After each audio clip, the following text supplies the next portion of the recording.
الشيطان عنها فأخرجهما مما كانا فيه وقلنا اهبطوا بعضكم لبعض عدو ولكم في الأرض مستقر ومتاع إلى حين فتلقى آدم من ربه كلمات فتاب عليه إنه هو التواب الرحيم صدق الله مولانا العظيم পবিত্র কালামুল হাকিমের সূরাতুল বাকারার 36-37 নম্বর আয়াত মহান আল্লাহ রাব্বুল আলামিনের তৌফিকে আমরা শুনলাম। এই আয়াত দুটোর মধ্যে আল্লাহ রাব্বুল আলামিন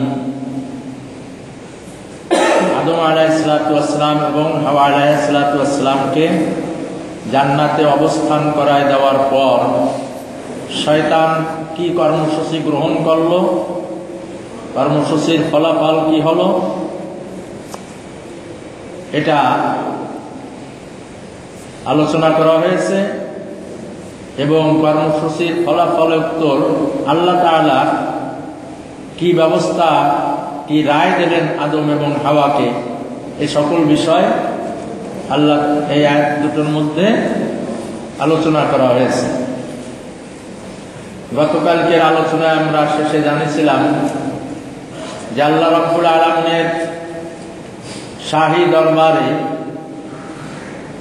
হযরত আদম আলাইহিস সালাতু ওয়াস সালামকে সিজদা দেওয়ার হুকুম যখন হয়েছিল তখন ইবলিস অত্যন্ত ধৃষ্টতার সাথে আল্লাহর হুকুম অমান্য করেছিল, সিজদা করেছিল না আদমকে।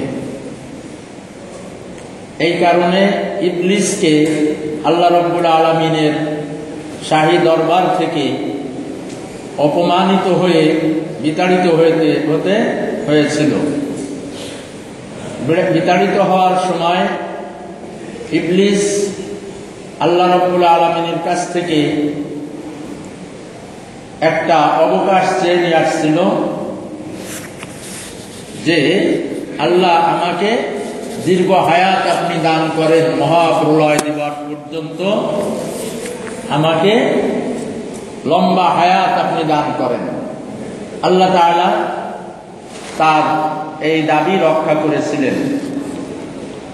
রব্বি আনজিরনি ইলা ইয়াউমি ইবআসুন, ইবলিস আল্লাহর কাছে বলেছিল, হে আল্লাহ আনজিরনি, আপনি আমাকে অবকাশ দিন, হায়াত দিবেন, হায়াত চাই, অবকাশ চাই, ইলা ইয়াউমি ইউবাসুন, পুনরুত্থান দিবস পর্যন্ত। ক্বালা ইন্নাকা মিনাল মুনজারিন, আল্লাহ রাব্বুল আলামিন বললেন যে তোমাকে অবকাশ দেওয়া হলো। এই অবকাশ লাভ করে ইবলিস বিতাড়িত হওয়ার সর্বশেষ মুহূর্তে আল্লাহর কাছে অত্যন্ত স্পর্ধার সাথে আরেকটা কথা বলেছিল যে আমি এই আদম এবং আদমের আওলাদদেরকে বিপদগামী করার জন্য আমার সর্বশক্তি ব্যয় করেই ছাড়ব।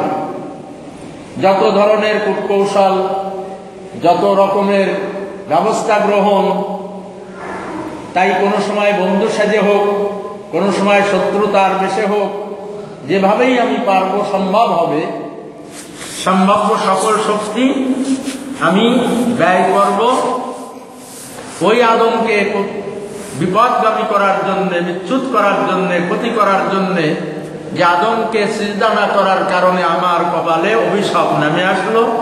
শুধু আর আদমকেই বিপদগামী বা ক্ষতি করব না, এই প্রতিশোধ আমি তার সন্তানদের উপর থেকেও আদায় করব। তাই আওলাদে আদম, বনি আদমদেরকেও ধোঁকা দেওয়ার জন্য সর্বশক্তি আমি ব্যয় করব। এই কথা বলেই আদম ইবলিস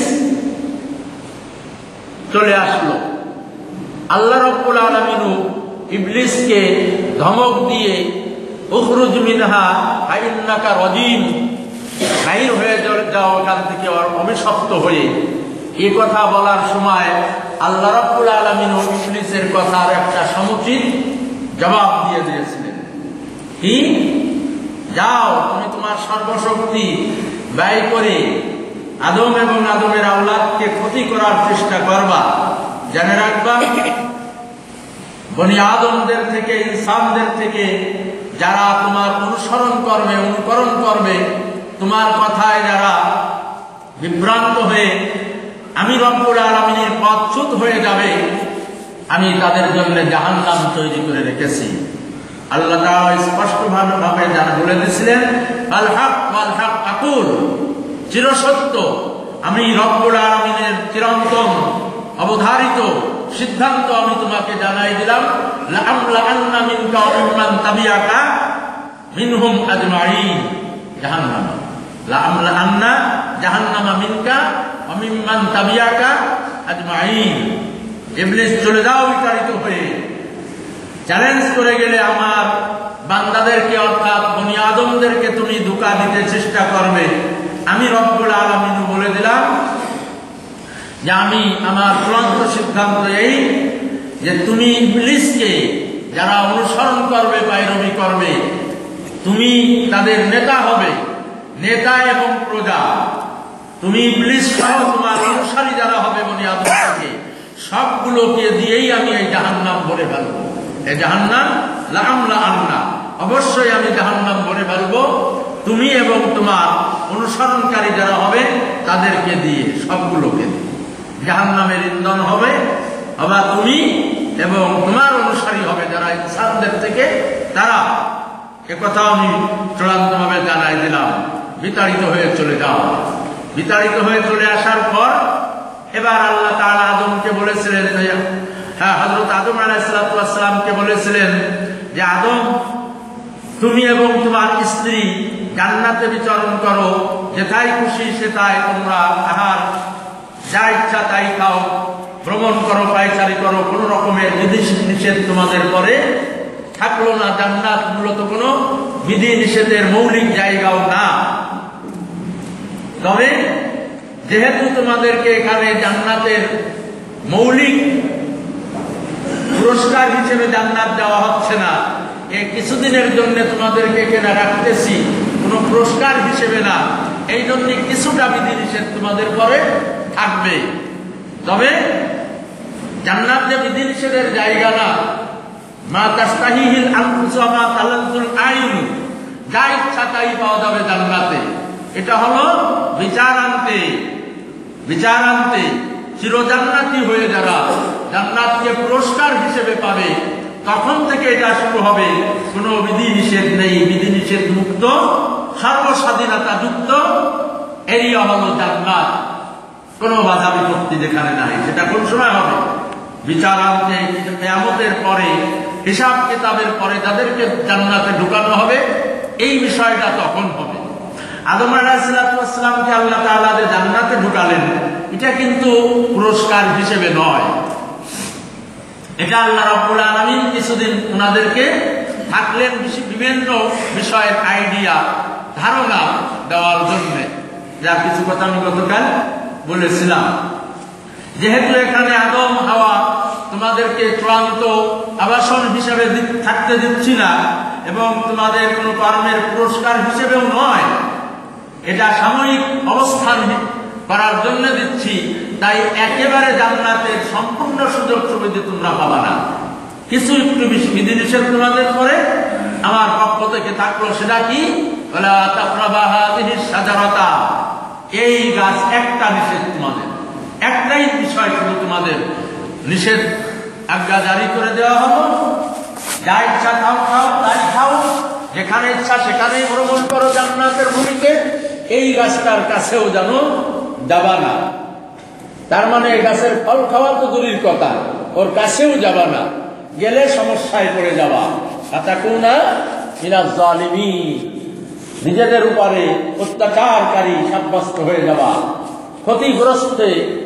ক্ষতিগ্রস্ততার সম্মুখীন হয়ে যাবা, বিপদে পড়ে যাবা, আমার হুকুম লঙ্ঘন করা হয়ে যাবে। শয়তান ওই যে চ্যালেঞ্জ করে আসলো আল্লাহ রাব্বুল আলামিনের কাছে আদমকে। আদম তো চিরশত্রু হয়ে গেল কার? শয়তানের। শয়তানও আদমের চিরশত্রু আদম আলাইহিস সালাম ও তার চিরশত্রু। শত্রুতা তো এক পক্ষ থেকে হয় না, কিন্তু অনেক সময় এক পক্ষ থেকেও হয়।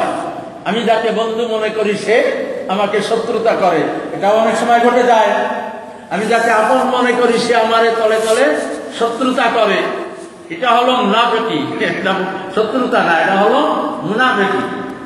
আমি আমার সাথে উপরে উপরে বন্ধুত্ব দেখায়, আমি অন্তর দিয়ে তাকে ভালোবাসি, আমার উপরে উপরে বন্ধুত্ব দেখায়, তলে তলে আমার ক্ষতি করার চেষ্টা করে। এইটা শত্রুতা না, এটা হলো শত্রুতার থেকে আর এক ধাপ ঊর্ধ্বে, এটা হলো মুনাফিকি চক্রান্ত। এটা হলো শত্রুতার থেকে ঊর্ধ্বে। শত্রুতা কি? আমি মুয়াজ্জিন সাহেবের সাথে ডাইরেক্ট গন্ডগোল, উনিও ডাইরেক্ট গন্ডগোল, এর নাম হলো শত্রুতা। উনিও জানেন যে হুজুর আমার শত্রু, আমিও জানিও আমার শত্রু। ক্লিয়ার? এটা হলো শত্রুতা, এটা হলো 2 নম্বর স্তর। আর এর চেয়ে গ্রেট, এর চেয়ে উপরের স্কেল কি? শত্রুতা। আমি এমন ভাবে কথা বলি ও বোঝেই না যে হুজুর আমাকে ভালোবাসে, ক্ষতি করবে। মুনাফিকি। উপরে উপরেরও খুব আদর করি, যত্ন করি, তলে তলে ওর ক্ষতি করার চেষ্টা করি।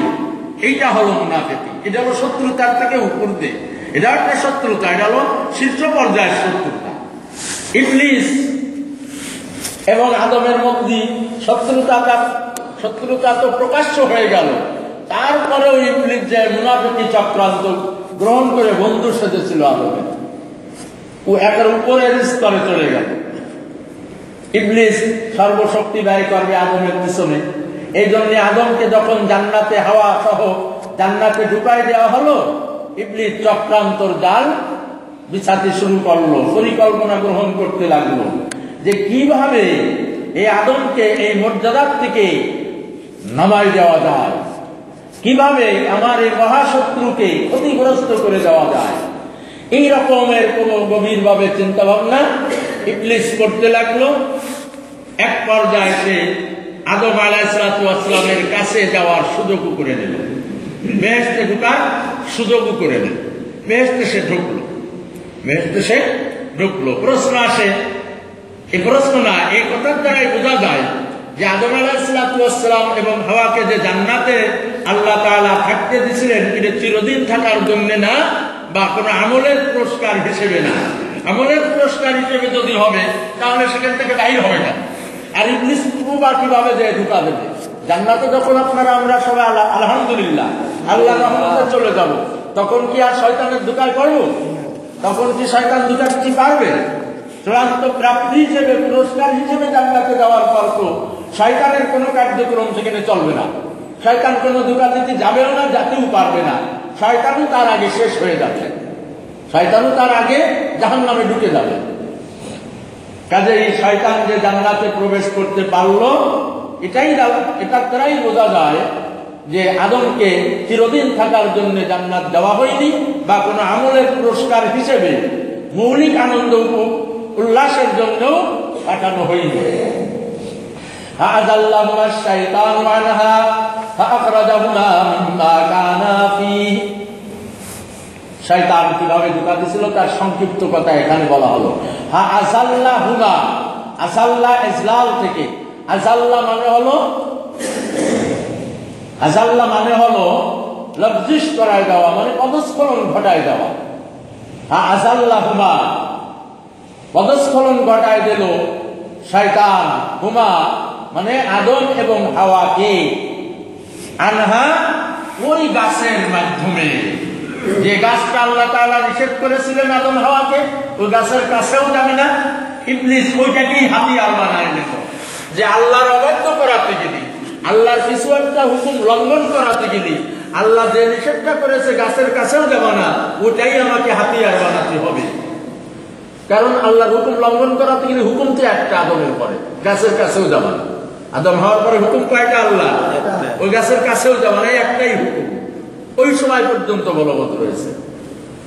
তাহলে আদম ইবলিস চেষ্টা করবে যে ওই গাছকেই কেন্দ্র করে আমার চক্রান্ত আবর্তিত হতে হবে, আমার চক্রান্তের টাকা আবর্তিত হতে হবে ওই গাছকে কেন্দ্র করে। তাহলে আল্লাহর হুকুম অমান্য করায় দিতে পারবো, আমি বিজয়ী হতে পারবো। আযাল্লাহুমা, শয়তান ভুল করায় দিল বিচ্যুতি ঘটায় দিল, পদস্খলন ঘটায় দিল হাওয়া এবং আদমকে।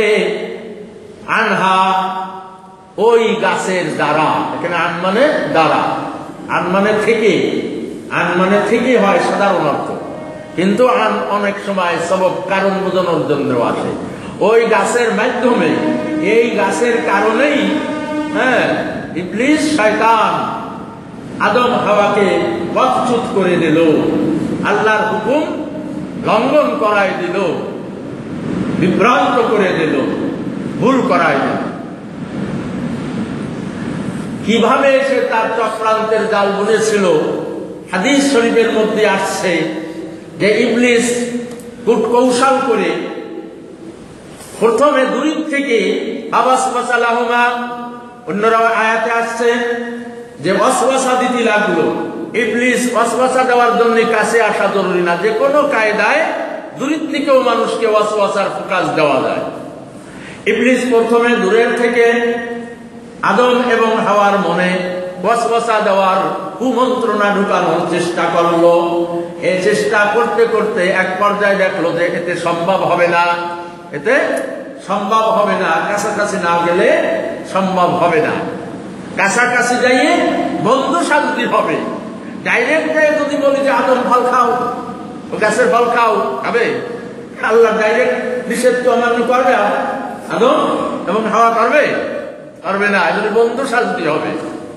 ঠিক বিভিন্ন কৌশল অবলম্বন করেছিল। সব কৌশলগুলোর কথা এই কোরআনের বিভিন্ন জায়গায়, আরো 7-6 জায়গায় এই ঘটনা আলোচনা হয়েছে। সেখানে জায়গায় জায়গায় বলা হয়েছে, কোনটা হাদিসের মধ্যেও আসছে।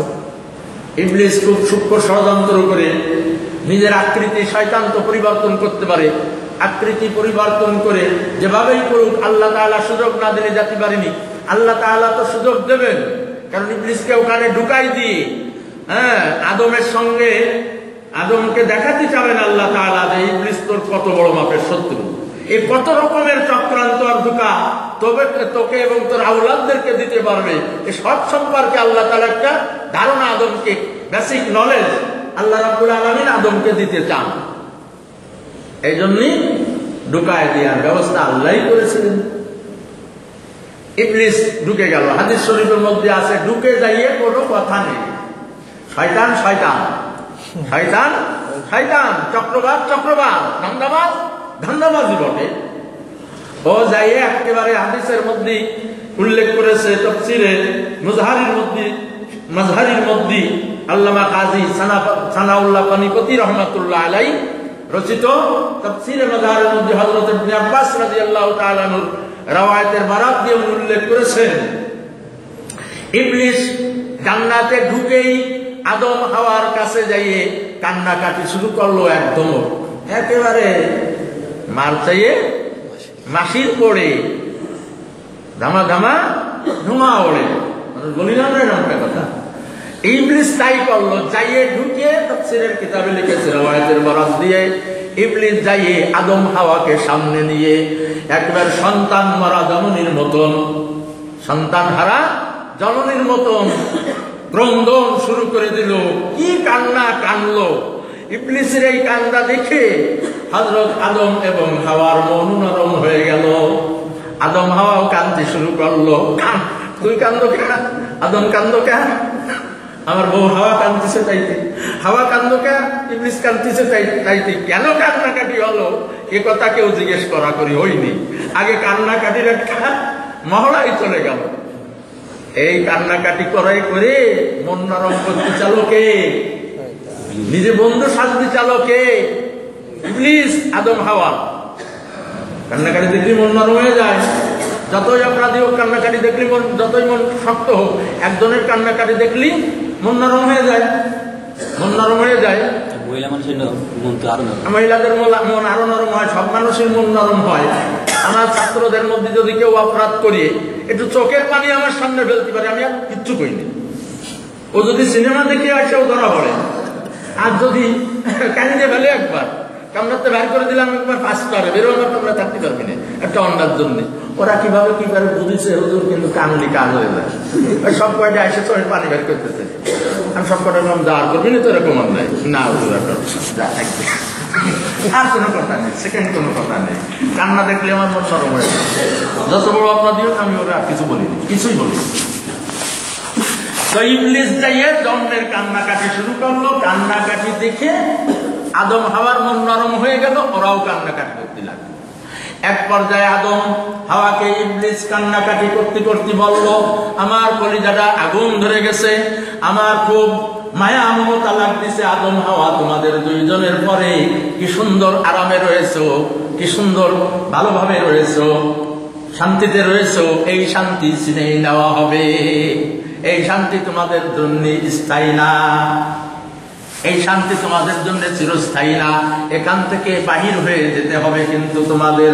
সেই কথাটা মনে পড়ে আমার মন অত্যন্ত নরক, আমার কান্না এসে যাচ্ছে যে এত বড় নিয়ামত, আল্লাহর সান্নিধ্যে তোমরা থাকবা, আল্লাহকে দেখা যাচ্ছে, এত বড় নিয়ামত, জান্নাতে বিচারণ করতেছো, পবিত্র ভূমিতে ইবাদত বন্দেগী করতেছো, তারপরে আল্লাহর দিদার নসিব হচ্ছে, আল্লাহর খাস তত্ত্বাবধানে বিশেষ রহমতের পরিমণ্ডলে তোমরা আসো। কি সুন্দর একটা ব্যবস্থাপনা। আল্লাহ হলো সব থেকে সবার এক নম্বর বন্ধু। সে এক নম্বর বন্ধুর সাক্ষাৎ এবং মুলাকাত এবং দিদার পাচ্ছ। মোমেনদের জন্য আল্লাহর দিদার বড় নিয়ামত না? বড় নিয়ামত না? বড় নিয়ামত। যখন জান্নাতে মোমেনদের আল্লাহর দিদার নসিব হবে, অভিভূত হয়ে যাবে, সে কথা আমি কয়েকদিন বেশ কিছুদিন আগে বলেছিলাম। এই নিয়ামতের কথা স্মরণ করাই দিল আদম হাওয়া, তোমরা এই জান্নাতের নিয়ামত হারাবা। আল্লাহ এক নম্বর বন্ধু তোমাদের, আমাদের সকলের।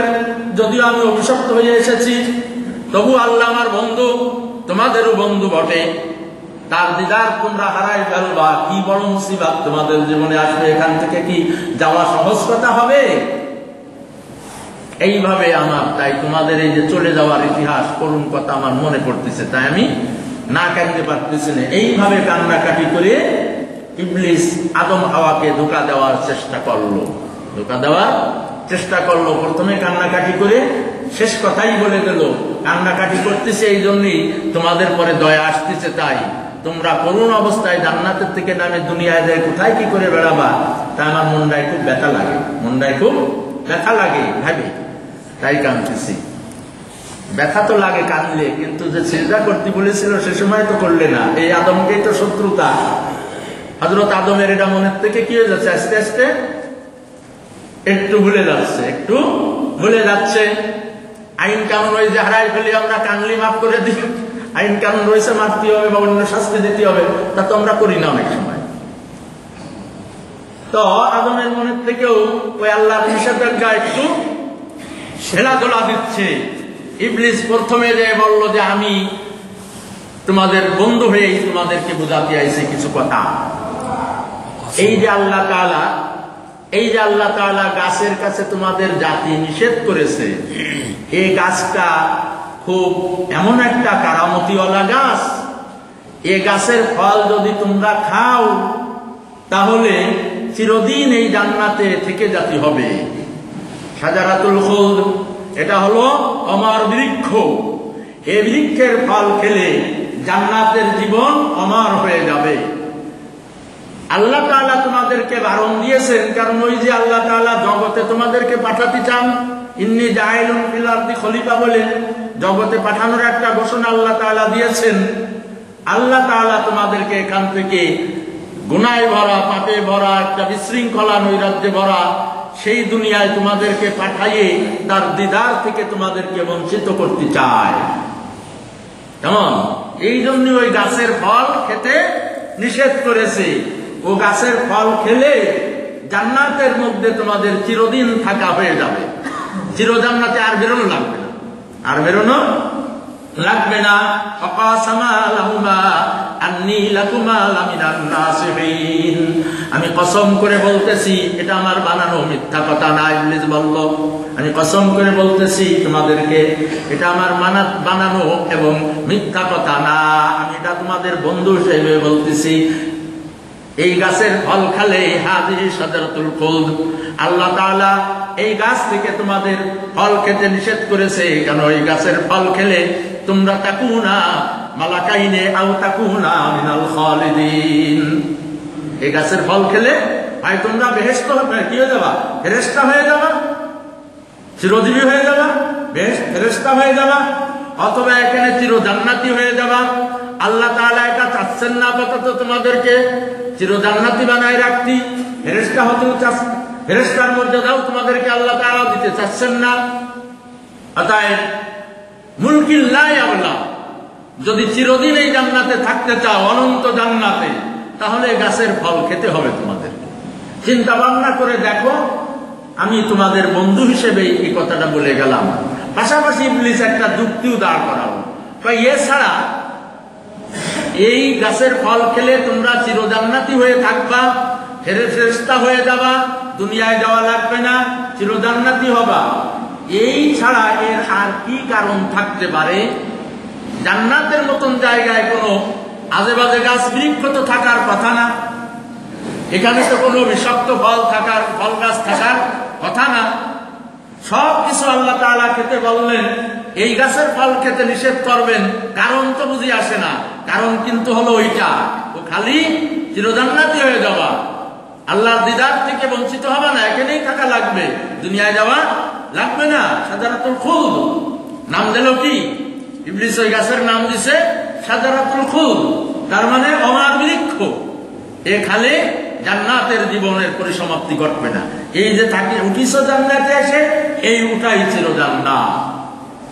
মুলকিল্লাহ আল্লাহ, এই সাম্রাজ্য জান্নাতের এই রাজত্ব যে তোমরা পেয়েছো, এটা কখনো বিনষ্ট হবে না, শেষ হবে না। আমি তোমাদের বন্ধু হিসেবে কসম দিয়ে বলে যাই, কসম দিয়ে বলে যাই, নতুবা আল্লাহ নিষেধ করার কি বা কারণ থাকতে পারে? জান্নাতে কোনো কিছুর নিষেধ নেই, এটা কেন নিষেধ করলো আল্লাহ তাআলা?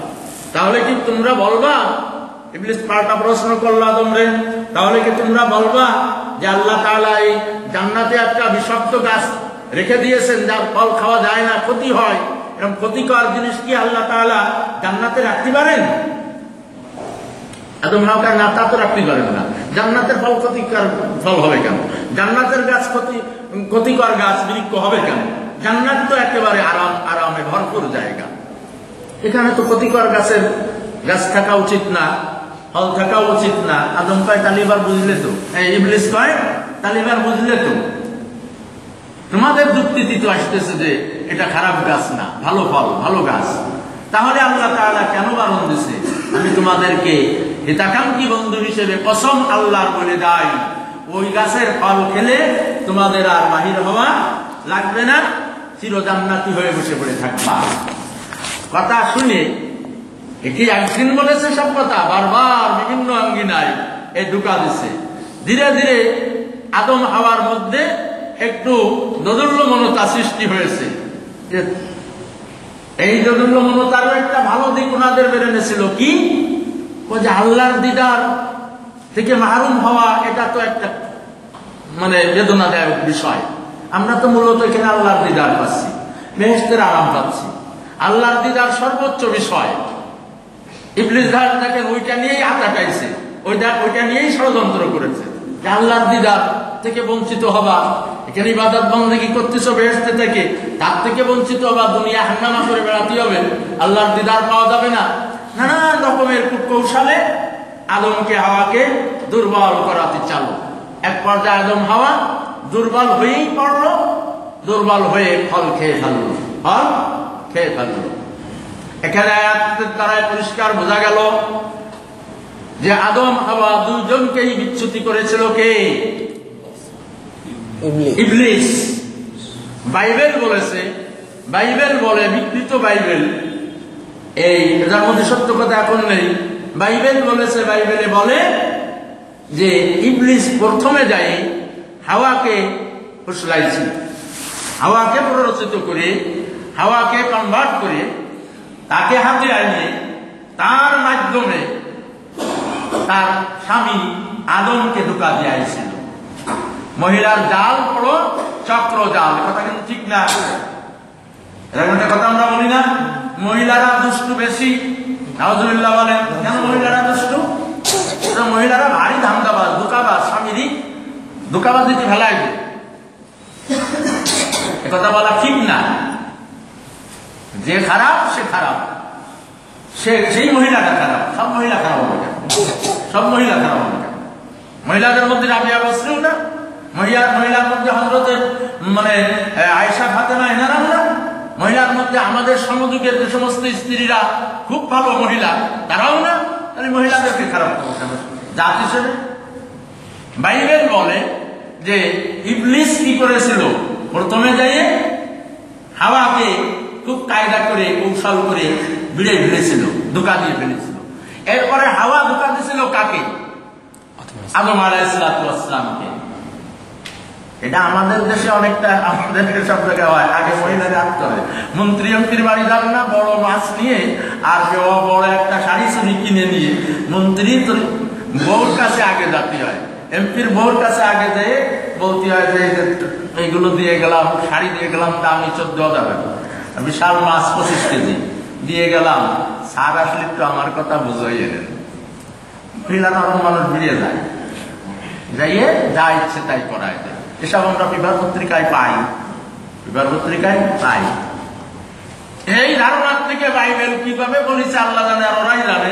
বাইবেলের এই যে কথা, আদমকে ইবলিস প্রথমে হাতে নিল না, হাওয়াকে ধোঁকা দিয়ে ধোঁকায় ফেলালো, ভুল বুঝাই দিল, এরপরে তার ঘাড়ে সওয়ার হয়ে ওই হাওয়াকে দিয়ে আদমকে কি করলো, ভুল পথে নিয়ে গেল। এটা বাইবেল বলেছে সম্পূর্ণ উদ্ভাট মিথ্যা কথা। এ সম্পর্কে বাইবেল কোনো দলিল প্রমাণ দেখাতে পারেনি, এ সমর্থনে কোনো দলিল নেই। এটা একটা বাজে কথা। এই জন্যই ওই খ্রিস্টানরা বা ইহুদিরা ওখান থেকে সূচনা করেছে এই কথাটা, মহিলা হলো জাহান্নামের দরজা। মহিলারা হলো জাহান্নামের দরজা ওদের ধর্ম মতে। ইহুদি খ্রিস্টানদের ধর্ম মতে মহিলা জাহান্নামের দরজা।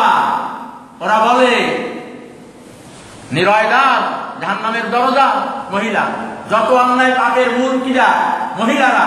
ওরা বলে এই জন্য ইহুদি খ্রিস্টান সহ আরো কোন বাতিল ধর্মের মধ্যে কি রয়েছে, বিবাহ না করাটাই, মহিলা ত্যাগ করে চিরকুমারী সেজে থাকাটাই হলো তাদের বড় ইবাদতের একটা অংশ। এই জন্য বোক জনপদ টোক যে কটা হয় ওরা বিয়ে করে। বিবাহ পত্রিকা পড়ে রাখবেন, বিয়ে না করে পরে ডাকি, সেসব কথা আমরা বলতে চাই না এখানে, সেটা ভিন্নার কথা এখানে বলতে চাই না।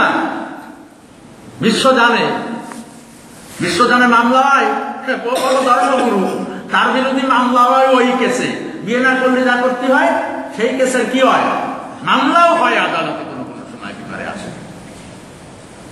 অতএব এগুলো বাজে কথা যে মহিলা বর্জন করা, মহিলা তার বিবাহ বর্জন, হ্যাঁ, এটা হলো গুনার কাজ।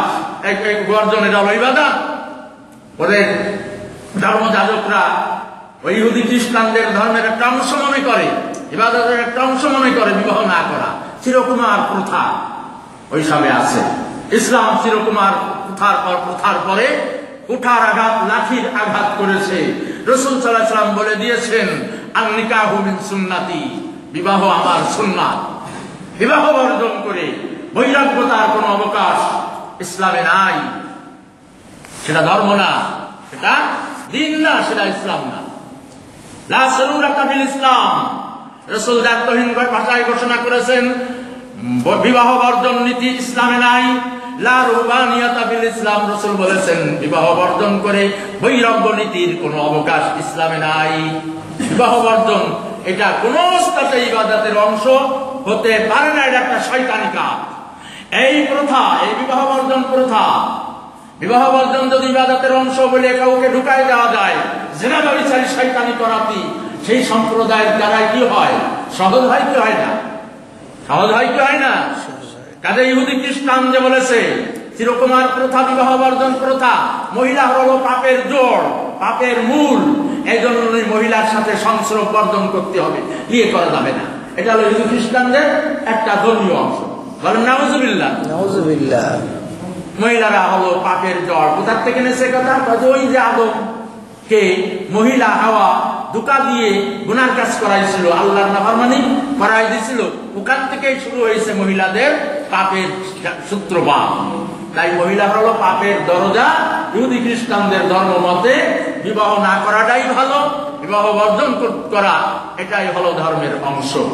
নাউজুবিল্লাহ। ওখান থেকে এরা বলে আমরা পরিষ্কার করে দেখলাম কোন রাওয়ায়াতে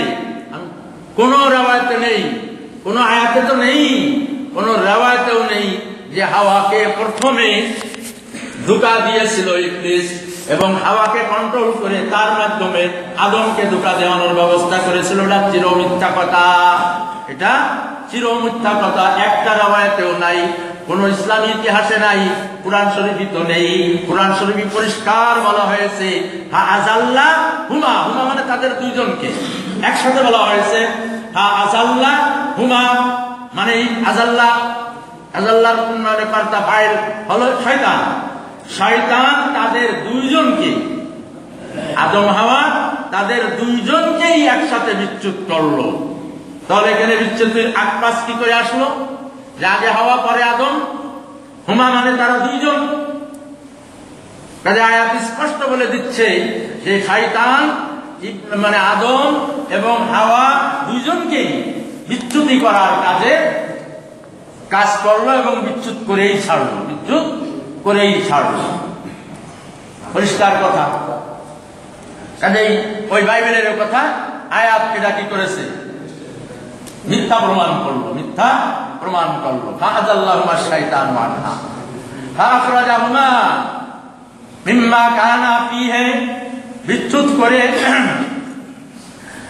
আদম এবং হাওয়ার শরীর থেকে তা ধরায় দিল যা আল্লাহ রাব্বুল আলামিন তাদেরকে দান করেছিলেন।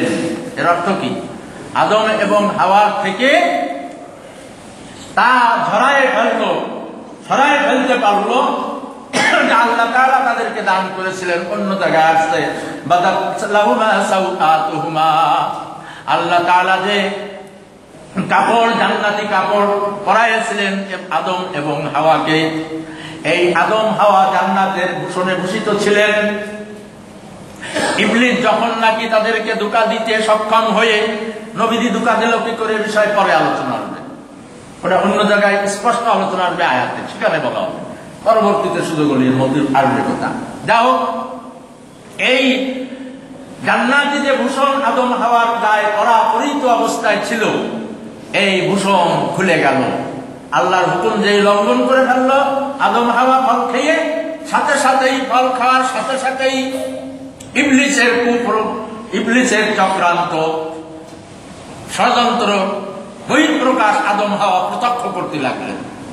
যে জান্নাতে ওই নিষিদ্ধ গাছের বৃক্ষের ফল খেয়ে ফেললো আদম হাওয়া, সঙ্গে সঙ্গেই দুইজনের শরীর থেকে জান্নাতি লিবাস ঝরে পড়ে গেল।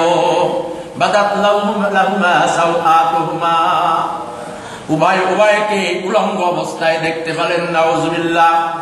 আদম এরও সমস্ত মানে সতর খুলে গেল, মা হাওয়ারও সতর খুলে গেল। উভয়কে উলঙ্গ অবস্থায় উভয়ের সামনে উলঙ্গতা প্রকাশ পেয়ে গেল। ইবলিসের চক্রান্তের প্রথম বাস্তবায়ন। ইবলিস চাইছিল যে ওই দুইজনের মধ্যে যখন সতর খুলে যাবে, ওই গাছের ফল যখনই খাওয়াই দেব, আল্লাহ অসন্তুষ্ট হয়ে জান্নাতের থেকে তাদের বাহির করতে চাবেন। জান্নাতের থেকে বাহির করতে চাইলে জান্নাতের যে লিবাস তাদেরকে পরানো হয়েছিল, এই লিবাস খুলে নেওয়া হবে। লিবাস যেই খুলে যাবে, দুইজন একটা অপ্রস্তুত, একটা মর্যাদাহারী একটা অবস্থায়, একটা আপত্তিকর অবস্থার সম্মুখীন হয়ে যাবে। এইটার কারণে যদি তাদের মধ্যে কোনো কুপ্রবৃত্তির দাসত্ব ঢুকে পড়ে, আলহামদুলিল্লাহ সাকসেস হয়ে যাব। একটা প্রবৃত্তির দাসত্ব ভাব, এখানে এই মানে কুস্বভাব, এটা একজন অপার্জনের আপত্তিকর অবস্থা দেখলে অনেক সময় প্রবৃত্তির ভিতরে কি হয়, কু মনোভাব মতলব ঢোকে। ইবলিসের ইচ্ছা ছিল এই ধরনের, যে এই স্বভাবের মধ্যে যাতে বিচ্যুতি একবার ঢুকিয়ে দেওয়া যায়, কুপ্রবৃত্তির গোলাম যদি এই দুইজনের কে একবার বানাই দেওয়া যায় কোনো কায়দায়, তাহলে আমার সব কিল্লা ফাতা হয়ে যাবে, আমি জয়ী হয়ে যাব। এই জন্য ওরা চাইছিল যে আদম হাওয়াকে একটা বেহায়া অবস্থায় নিয়ে যেতে হবে। ইবলিস চাইছিল। যেই কাপড় খুলে গেল, আদম হাওয়া তো নবী, আর তারা তো আল্লাহর হুকুমের যে ব্যবস্থায় ঘটে গেছে, ইচ্ছা করে করিনি, আল্লাহর হুকুমের অবাধ্যতার উৎসাহিত ফল খাইনি।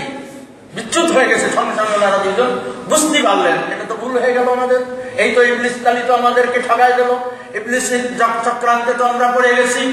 সঙ্গে সঙ্গে ওই আদম হাওয়া ওই নগ্নতার পাপ পরিহার করে নগ্নতা যে অবস্থায় ইবলিস তৈরি করতে চাইছিল, অধিক তাদের মন ঝুঁকিনি, সঙ্গে সঙ্গে জান্নাতের গাছের পাতা ছিঁড়ে ছিঁড়ে আদম এবং হাওয়া নিজেদের লজ্জা স্থান পুরোটা ডেকে ফেললেন। আলহামদুলিল্লাহ, ডেকে ফেললেন। ইবলিস যেটা চাইছিল এই বেহায়ানি একটা নোংরামি পরিবেশ তৈরি করে এদেরকে প্রবৃত্তির দাগ বানাইয়ে দেওয়ার চেষ্টা করেছিল সে। ইবলিসের সে স্বপ্ন বাস্তবায়ন হলো না। আদম হাওয়া জান্নাতের থেকে পাতা ছিঁড়ে ছিঁড়ে